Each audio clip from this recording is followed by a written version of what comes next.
So as they get seated, we'll kind of just get right into it with 7 panelists with unique insights into their markets and 8 countries, potentially more to cover. What I'd like to do is just kind of start and just kind of go down the line and and just ask you real quick for 1 or 2 minutes maximum, just so that we have time for questions. Name, company, what you do, and then your area of focus, and just 1 or 2 kind of challenges or unique assets about your area of focus. Greg Martin, Siam Land Flying in Bangkok. We are both a commercial operator and a private flight department for our corporation. We've been in business for 25 years. I've been in Thailand for 3 years. 2.5 of those 3 years have been under the ICAO red flag. So the situation in Thailand is extremely difficult at the moment because we are working out of that rather slowly.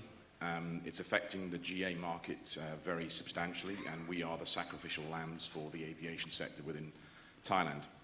So that's a big part of what I do day to day, so I'm very internally focused currently. The biggest challenge externally is the demand growth, because we have a huge market, but we have a real awareness issue. It's not a demand issue, it's even more fundamental, it's awareness. So in that respect, I see a challenge of, once I'm through my regulatory issues, my market is not developing and expanding at the rate that we think that it could actually achieve. So there's a big awareness issue there. So my days are pretty busy, but the opportunity is great. Okay. Marc? Hi everyone, I'm Marc Abraham from Investec Bank. Myself, I'm based out of our Johannesburg office, but we have operations globally here in the UK, and recently a new asset finance business in Isle of Man and Channel Islands, headed up by Robin Clayton, who's here today as well. We're a provider of finance to corporate jet users and commercial aviation. Our focus is predominantly the African continent and other emerging markets. We've been around for quite some time, and I think Africa, we can all say, comes with a whole host of challenges in terms of providing finance. Specifically, of recent, in this past year, has been a lot of US dollar liquidity issues in the market, guys not being able to get funds out in order to repay their debt. The political landscape is quite tough and constantly changing, and from a regulatory point of view, I think there's also great challenges that we need to overcome. So yeah, also days pretty packed, pretty dynamic. No day's kind of the same, and thank you. All right. David? Dave Clark with Integris Aviation Group. I started Integris recently after 4 really good years with ACAS. So while I was with ACAS, really did a deep dive into the Brazilian market, and that's what I continue to specialize in, tracking that market, doing a lot of deals, and helping with continued professionalization of the transaction process. Brazil's come a long way. If you like roller coasters, Brazil's a good market to be in. The Brazilian market, just to give you some real quick history, from 2007 to 2012, it really was in an uptrend. It imported a lot of aircraft. It started to level off in 13 and 14, really took a dive in 15 and 16, but it's coming back. And so buyers are coming to the table again. It's a buyer's market. It's not just a seller's market anymore. So for brokers, for any other professional services, your phone should be ringing more and more with Brazilian buyers or with brokers representing Brazilians, because that country is coming back. It's not where it needs to be. It's the beginning of a recovery, but if they have a good presidential election and a market-friendly president elected in October, 2019 is going to be the year that Brazil is going to be back. David? The other David? Good afternoon. Good morning. Sorry, it feels like afternoon. I've been awake since about 12 o'clock midnight. So anyway, I'm based in Hong Kong for Jetcraft. Been there 37 years. Anywhere from Mongolia to Melbourne, Rangoon to Guam.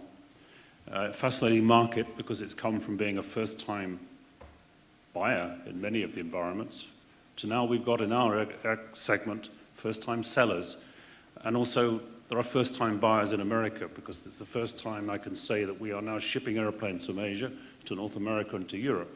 And there's as much an education process that I'm involved in letting the North American buyer know what an aeroplane out of Asia is all about. They're nervous, they're unsure, so it's a lot of learning going on in both directions. A good market, fascinating market, very heavily regulated in certain areas and restricted by infrastructure, but definitely a lot to be gained and a lot of interest. I think also, but one differentiator here is that we're in the trading business. We are buying aeroplanes to sell them, and that's a very different structure to just acting in the broker environment. And that I find is a key area. We are taking aeroplanes back from people who've got new aeroplanes on order, and they need to find a home, but they don't want to own two aeroplanes. We will relieve them of that problem.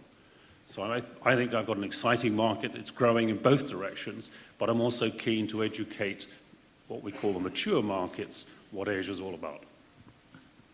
Adel? Good morning. I'm representing Jetex Flight Support, FBO operator based in Middle East in Dubai.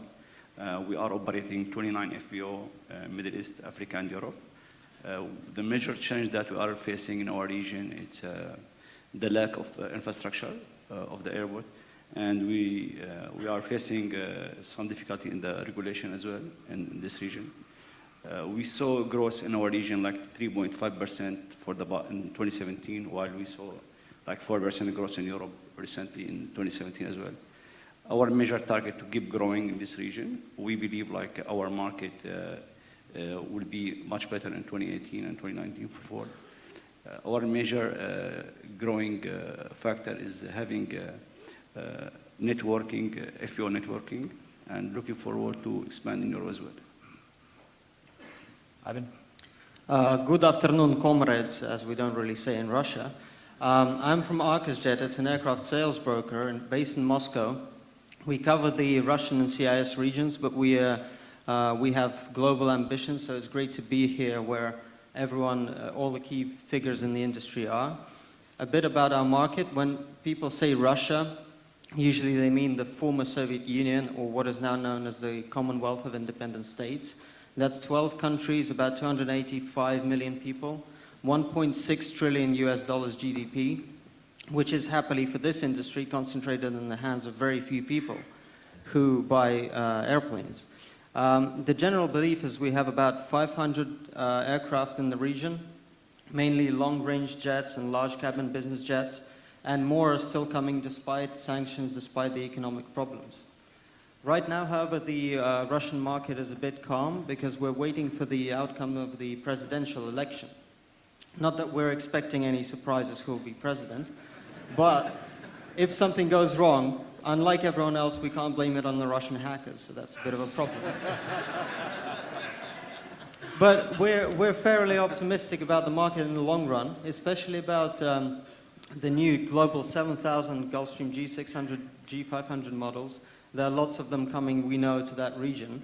But we don't think that many will be registered in CIS countries or operated under local AOCs because the regulations and taxes are still challenging. There are political risks bringing the airplanes into these countries. There are other challenges. And it's really good to be on this panel because I think all of the developing markets are facing similar challenges, and by discussing them and by posting different questions, we can really find ways to solve them everywhere. Last but not least, good morning. I'm Mike Walsh. I'm CEO of AsiaJet. Actually the longest serving CEO in Asia Pacific, I believe, in business aviation now. We were acquired wholly by Hong Kong Jet, which is now called DearJet Hong Kong, and it's part of the DearJet group under H&A. We operate under multiple different AOCs in the region. We still have the largest fleet under management in Asia Pacific, and pleased today to talk about Asia. And I still think China right now is a very positive market to be looking at again. Okay, that's good. We'll just I'm just going to start off with you, Ivan, just because of the news this morning about, I think if anyone saw, the U.S. came out with a new list of oligarchs and senior political figures. There's no formal sanctions against them, but to kind of just talk about Russia, the sanctions of this list and the impact that's had over the last couple of years, and has it affect financing for Russians? And if you can kind of address that, I'd be curious on your thoughts. Certainly, yeah. It's interesting that in one way sanctions actually helped because people have had to develop new businesses within the country and start, for example, agriculture is growing really fast and we've had a few people come out and buy airplanes and, you know, start developing big businesses across the country which require them to fly to new places, and that is affecting business aviation in a positive way. When we talk about today's list, we still don't really understand what exactly is behind the list, but the way it was made up of looking at the Forbes magazine, just taking the top 100 people, shows how much thought went into actually, you know, creating that. We feel that, yeah, finance-wise, it's difficult. It's become more difficult for people to finance new acquisitions in European banks, for example, because European banks, when they see Russia, if they know the client really well and have known them for a long time, obviously there's no problem. But if it's someone new or if it's someone who is not entirely, you know, they're not entirely sure that they will not go on the sanctions list in the near future, then it becomes a problem. Okay. Just kind of switching across the globe here, and with David Clark in Brazil, with the new president down there, hopefully it will help. But you'll remember a couple years ago when I think there was over a couple dozen business jets that were impounded and then slowly released, and a lot of them were financed by U.S. banks. And I still think there's a little bit of kind of trepidation from that. If this new kind of regime down there, if you can kind of just discuss that or address that, would be interesting. Well, the Brazilian government's very adept at finding new ways of taxing assets, and that was the whole reason behind the confiscation back in 2014 was that, you know, Brazilian owners were keeping unregistered aircraft in the country under the guise of being transient. And that's why the Brazilian government came along and just said, enough, you need to import these aircraft. And oh, by the way, we're going to teach you a lesson and impound about 20 aircraft. And several others have been tied up in litigation since then. So they changed the laws, or they're just... No, they changed the laws, Okay. absolutely. And so now when you buy when a Brazilian buys an aircraft, it has to be imported, it's brought into the country, and you can either pay the full tax at about 30% of the value of the aircraft, or you can come through what most people do is they bring it through what's called a trading company, which most products come into the country through a trading company, including cell phones and cosmetics and everything else, but so do aircraft, and it's big business. And that reduces the tax to about 18%. So most people will do that. Well, the trading company will literally buy the aircraft, take title, and then resell it, basically do a back-to-back, completely legal, completely transparent, but that's how aircraft are brought into the country. There's obviously a move away from the 10-year period, 10, 12-year period that Brazil had with socialism through the Workers' Party. And now, of course, with the impeachment of the former president Dilma Rousseff, and now the former president Lula having lost his appeal to run again as a candidate in this year's election, the hope is that a market-friendly person will finally come into office and begin to give more confidence. There's a lot of money in Brazil, and it's just that the principals haven't had the confidence to invest it, either in businesses or in aircraft. And yet there's still deals going on. There's still people buying airplanes. Until a few years ago, it was the second largest population of aircraft in the world by country. Now that's slipped a little bit because of the exports and the sales that have occurred over the last couple of years. But it's still a large market, and the need for aircraft is only going to grow as their economy picks up again. Well, let me run a scenario by you. So if you were a Brazilian national that was just a resident in the U.S. and essentially lived there and had businesses all over the world, if you leased or had a unregistered airplane, would you potentially risk having that airplane impounded every time you flew to Brazil? No, if the aircraft is legitimately owned by your company that's based outside of Brazil, you have nothing to worry about. And that case exists today, where the aircraft will come down to Brazil, pick up the principal, and fly around the world. It's a global corporation. There are many corporations in Brazil, just like there are in every country, that are global corporations. Where does that aircraft truly reside?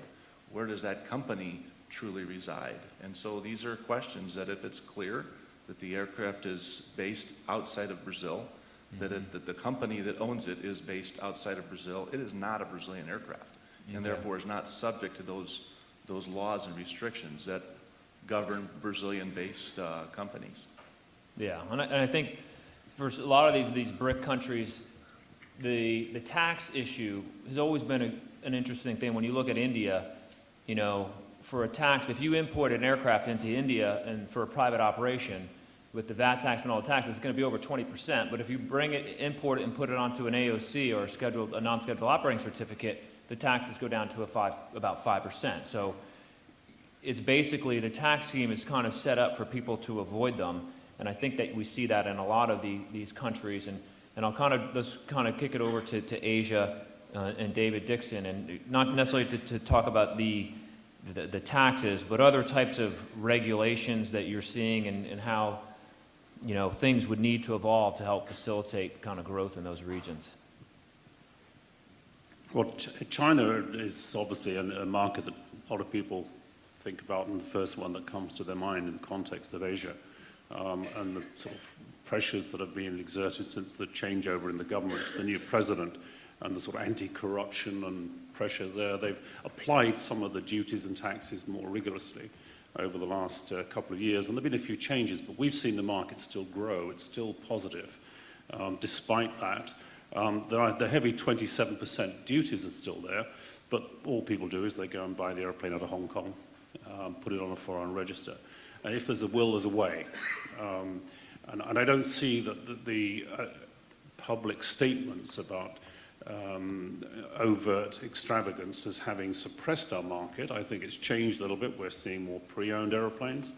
But as I say, you can mitigate your tax exposure if a little bit like Brazil. If you bring the aircraft in on a lease into China itself, you can pay the duty over the terms of the lease.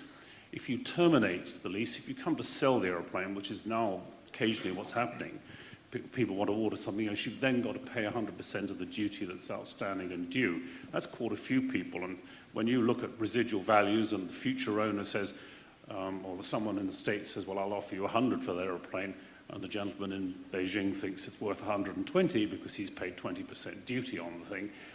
There's a big education there, and they see a huge hit. So that's proving to be an interesting conversation that we have from time to time. But will that facilitate just the airplane staying in the region to avoid the next buyer, or are there just not enough buyers?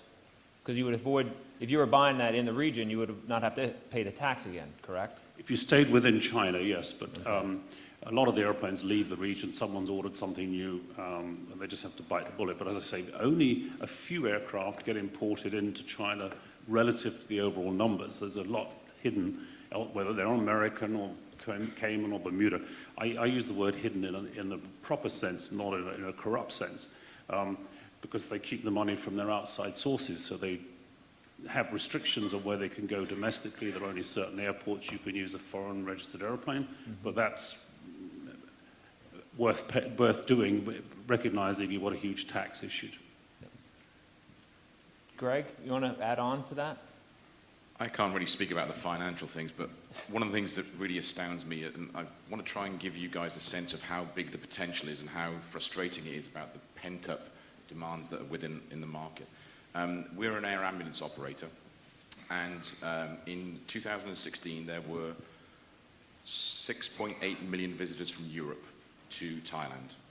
In the same period, there were 8.8 million visitors from China. So in that same period, I carried 73 patients domestically within Thailand from Europe. The same period from China, 0. So I was trying to figure out why this was. So CP Group, which is our parent company, owns 10% of Ping An, which is the second largest insurer in China. So we go to meet them in Shenzhen, and I say to them, I have a question. Can you explain to me why I have so few people from China on my air ambulances, because I'm sure you're selling them travel insurance. And they went, travel insurance? What's that? And this is the second largest insurer and they're not aware of some fundamental things that we take for granted within our sophisticated markets over here in Europe and North America. So I think that we have many similar analogies in the way that business aviation is being not held back, but it's not understood. It's really not understood at all by so many people. And there are 330 million visitors in Asia each year, and 80% of those are of Asian origin. I work at Dongmen. Dongmen is officially the world's busiest low-cost carrier airport. Everyone's flying the airlines. No one knows we even exist, and that flows into our regulatory environment and the challenge that we're facing there. I'm having to negotiate with the regulator saying, no, I'm not an airline. I'm a commercial operator, but I'm not an airline, so I haven't got to comply with these rules. But they say, that's the way it is. You know, you have to be an airline. So I think that we have tremendous opportunity in the region, but you know, I think there's so many wealthy people who could buy these aircraft, but there's still a lot of people who don't even know this industry is there and what values it brings to them. So for me, as I say, I think these are nice issues to have, tax issues. The issue we have is a more demand-based issue. I think if we can solve that, then we're all going to be very happy. Yeah. Hey, Mike, just kind of go to you, the other kind of person in the region, and your broad kind of spectrum of businesses. But if you can kind of just follow up on that and maybe address a couple things and you hit on it, Greg, just the recognition of the differences of a 135 operator versus a 121 operator and rules and regulations and how that affects a business. And then also just with Asia just being so big from China down to Indonesia, it's just, there's vastly different. So if you can kind of explain some of the issues that maybe are up in China and Hong Kong versus down in Indonesia as well. Sure. I mean, our group has been, well, was the first. It was the pioneer in China as a business aviation operator. And so it's not always great to be the pioneer in these markets, but I think it's had fantastic growth since 2008 onwards, really, since they hosted the Beijing Olympics. It was, you know, pretty much double-digit growth up until about 2012, 2013, and there was a bit of a dip. And the last year, we've seen higher utilization of the fleet in China. We've seen, obviously, new deliveries down, but pre-owned activity is up. And I think Southeast Asia tend to also like the pre-owned market. They're seeing value there. We're seeing, from a regulatory point of view, probably the largest engagement exercise is happening right now with the industry that I've seen in 10 years being out there. So that's a very positive sign. Obviously, these are grass shoots, if you like, or green shoots, I should say, that regulators are now seeing us as an industry they need to be engaged with, because we are, up to now, being a pain in the butt for airport operators as we're using the same infrastructure as airlines, and they've had tremendous growth as well. As Greg's mentioned, the low-cost carrier segment is a segment that takes up our capacity, and we tend to be left with the crumbs that's left. In particular, Hong Kong has been a major headache, and through associations like ASBAR, we've pushed back now, and we use the term ring fence. I don't think we'll see slots increased, but we want to protect what we have and then look at alternate options. So I think there's a lot of work to be done. A lot of it's to do with compliance and regulatory reform. These are things you'll hear more and more of to set the environment for the next phase of growth, which is inevitable just from Chad's presentation yesterday. Asia Pacific's going to be the third largest market after Europe and America. But things don't necessarily happen quickly there, I'm assuming. Sorry? I'm saying for the regulatory changes, it's not going to happen quickly or overnight, but you're saying it's just starting to change. Well, I think it's the first time I've seen CAP, DCA in Malaysia, the Thailand authorities all wanting to sit down and understand what are the needs of our industry for the first time in a closed room environment, and really listening, because they want to thoroughly understand. And a lot of the airports are now facing competition that they want to look at how can they bring in augmental revenue to their airports. And that feeds into the MRO businesses, paint shops, all of the above, engine overhauls. And there's very little of that still in Asia. I mean, that's a huge area of potential. You've got everything right now everything's focused on Seletar. Yep. But there's so many, I mean, it's so vast, a geographical region, that there's lots of opportunity for more as fleets age. Okay. And just quickly, I want to get to Adel, you, and then Marc, we'll finish up with you, and I just want to save some time for questions. So Adel, if you can address kind of the Middle East and Turkey and kind of what you're seeing and some of the issues kind of in that region that we see on the news most every day and how it's kind of evolved over the last You know, out of dozen years. out of 549 aircraft registered in our region in Middle East and North Africa, there is only almost 20 FPO to have like infrastructure to serve all this flight. We are missing the slot in the airport. We can see expansion in a couple of locations in Middle East. We can see building a new airport in Dubai, having a new airport in Muscat as well, new expansion in Bahrain airport. We can see new airport in North Africa, like in Marrakesh and Casablanca. This will give us like, and give any FPO operator an access to have their presence to build a strong FPO on the ground. We believe strongly that's like this area missing the FPO services. Again, like out of this 549 aircraft, which is based in this region, there's only less than 20 FPO, and I believe the region need more and more in this one. And this depends on the airport expansion, which is like we can see like this happening quickly in our region. The growth is not our up to expectation. It was less than 4% in this region, but again, we did the growth. And we believe like this coming years will be having more growth. The major challenge that we are facing in our region is like the tension in the region. You know, there is a war, there is anti-corruption, there is all this will affect the general aviation business. We believe like by having more infrastructure in the airport and expansion will increase the business volume there. Okay, thanks. And Marc, we'll kind of with you and the kind of the African market, curious on your thoughts. Yeah, I think kind of just sitting here over the last day or two and hearing how guys are talking about kind of the steep depreciation and residual values kind of bottoming out and kind of sellers being in a position where they're no longer just price takers. I think the African market is lagging somewhat. I think that's a combination of quite a few things. I think first of all, it's the size of the overall market compared to the rest of the world. It's a really small market. But besides that, I think the prominent markets like Nigeria, Angola, and the east side of Africa were hit really, really hard with the decline in oil prices and gas prices.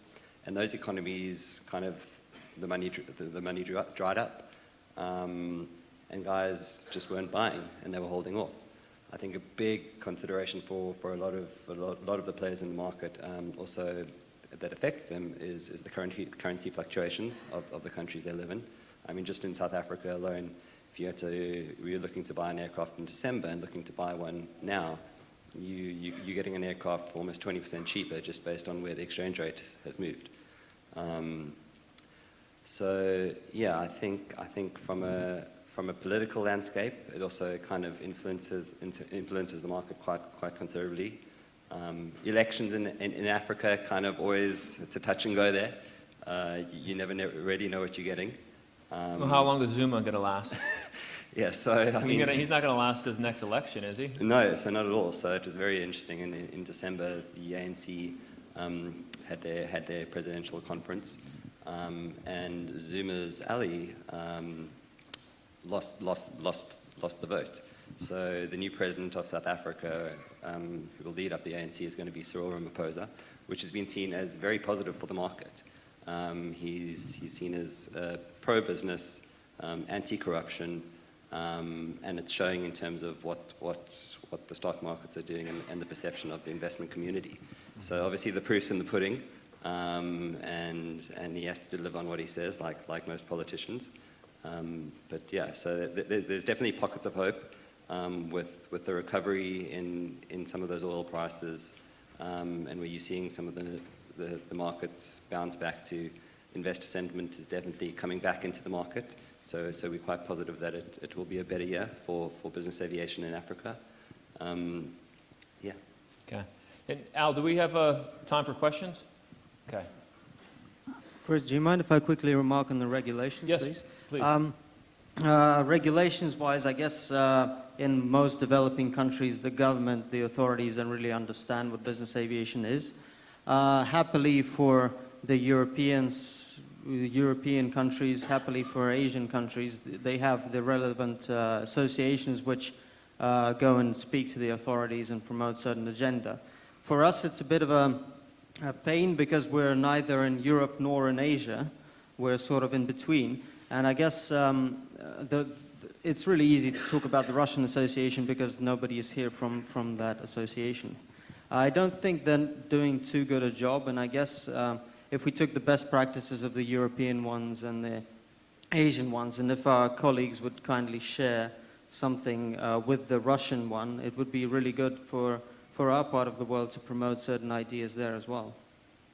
And for the panels, you see the questions on there, so you can grab one of the questions if anyone has. You're raising your hand, David. Do you want to answer one of them? I'd Gray like market. to crack at the first Yeah. one. I was going to say that. Go ahead. I'd like to talk about the first one because this tax thing comes into play. And it's also educating the buyer in North America or Europe. Occasionally I get questions from people, are the manuals in Chinese? The airplane's American registered. This is coming from, I'm sorry, an intelligent person in North America, and it's on the American register. They don't speak or read Chinese in Oklahoma at the FAA. So please, just because it's in Asia doesn't mean there's anything to be worried about.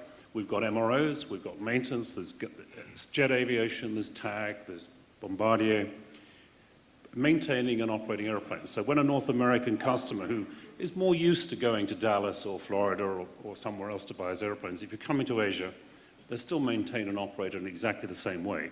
There are differences, of course.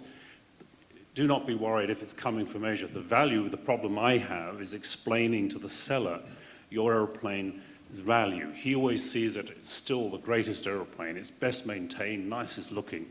We all have that. But put it into the shop window in downtown Dallas, and it's a different kettle of fish. It's got to pitch it right. But there's a huge education in both directions, first-time seller, but also, believe it or not, in the more mature markets when they get an airplane out of Asia. Ivan, you want to address the gray market charter? Yeah, I want to say about the gray market, I guess it also exists in all the developing countries, but in Russia specifically, yes, it does exist, and it's just a general way of doing things not exactly officially, and, you know, putting cash in your pockets, etc. And I don't think most of the owners actually realize the implications of doing gray charters because nobody's going out and explaining it to them. What they see is we sell flights, we get money, that's all we care about. And unless there's, again, a big sort of educational drive, that's not going to change. It's going to be that way for a long time. And Greg, in Asia, it's a little bit different of a reason why there's gray market charters. Just a lot of times it's just regulations because you're viewed as a 120 operator. So if you have a flight to, say, Japan, you need a 3-day notice versus flying there privately. Certainly there's a lot of people who will file privately, even though they're operating commercially. So grey charters are driven by the kind of the regulatory environment. So when I was in Europe, we used to monitor fuel as our single biggest cost per hour. Our single biggest cost per hour from an operational point of view now is landing, handling, and permits. And so it is very expensive to fly in the region. It is slow to get permits. We have the air ambulance operation. If we go to Myanmar, we can get a permit in 2 hours for an air ambulance. If it's a commercial flight, it's 5 days. Wow. There was a question there about how important is the offshore registries and are they increasing in Asia? And I think the answer to that is yes. I mean, our own company set up a subsidiary in Guernsey and we operate our 787 under an AOC of Guernsey. We've added the 4th aircraft to that registry in just the last month. And our competitors as well are using San Marino, Aruba, Cayman, Bermuda, and Isle of Man. So I think they're becoming more and more prevalent and more common in terms of tax structuring and how people want to place their assets for operation. The only thing, the worrying trend is though, is that local jurisdictions are starting to clamp down on cabotage for international AOC operations. So it's something to watch. Yeah, to bring them, so to use Indonesia as an example, where, you know, most financiers will shy away from having Indonesian registered aircraft. So you have foreign registered aircraft operating in there. It's a matter of them changing, but will it switch and will people get comfort with the registration of these foreign jurisdictions? I guess time will tell. I just want to say, I mean, to me, we just did some work on one of our aircraft, and we had to deal with one of the let's say, the business jet registries. And the challenge for us is we were waiting till late at night to get documents. And even though there's a high level of customer service, I think there's an argument that say we need a kind of a registry in Asia, you know, with one of the jurisdictions there that creates something that's legitimate to help the transactional environment become a bit more I don't know, real time for us. Yeah. And you know, we're waking up at stupid times of the day to try and get things processed. And you know, it's I think that could be a motivation for somebody to do something within our region. Adel, I saw a question up there about Iran and that potential of that market. Do you have any comments on that? I believe the major challenge in Iran is the infrastructure. Such like this big country has no FBO facility. Same like, for example, we are talking about Turkey. Turkey has like more than 100 airplanes registered in Turkey with no single FBO there. Still like the private jet traveler using like the common area. And this is missing in Iran as well. So I believe the major challenge like is the infrastructure on the airport, which is needed to grow any business aviation in this region. And Turkey is a big example. Now they are building third airport in Istanbul with like 5 or 6 runway with no plan for the business aviation terminal, which is very important for the growth of the general aviation. How are we doing on time? Good? All right. All Very right, much. thank you.